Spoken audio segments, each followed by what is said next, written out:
Now, as was the case with capacitors, we can have a circuit set up, where we have a battery here, and we have the possibility of either things traveling in parallel or in series.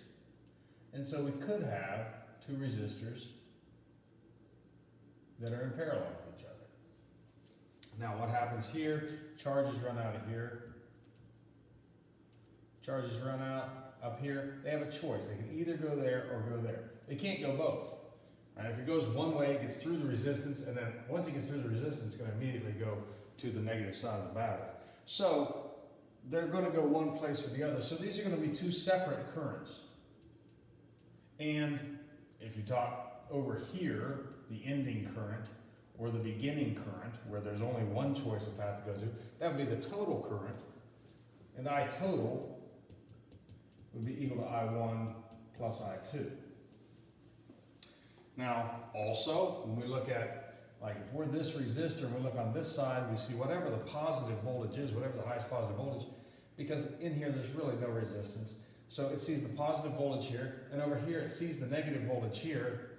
So the voltage V1 that resistor 1 sees is whatever the total voltage is. Similarly, resistor 2 can see the high side of the voltage over here, can see the low side of the voltage over here. So resistor 2 is also just equal to whatever the voltage is. So when we think in terms of like how the resistance works here, well, we have this Ohm's law that says V equals I times R. Okay, and that works for V1, and that works for, it works in resistor 1, works in resistor 2, works in the whole system. So since V equals IR, if we were to rewrite this as I equals V over R, then you could say, well, I total is equal to V total divided by R, total. You could say I1 equals V1 divided by R1. But when we look at this, it says, well, V total is equal to R1.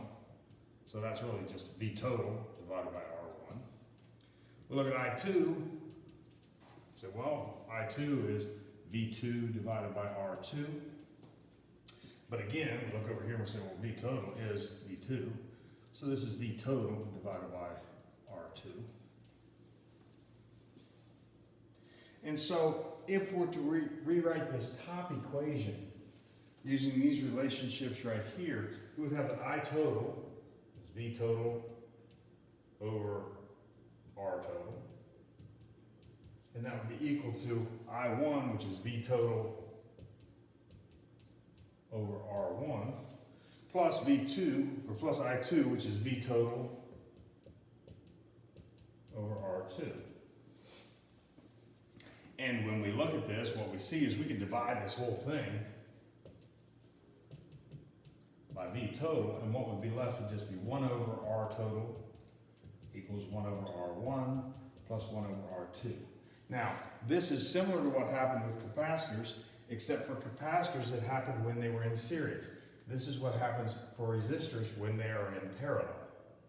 So this is the total resistance when we're talking about parallel resistors. And for series resistors, you would just add them up like that. That's for series.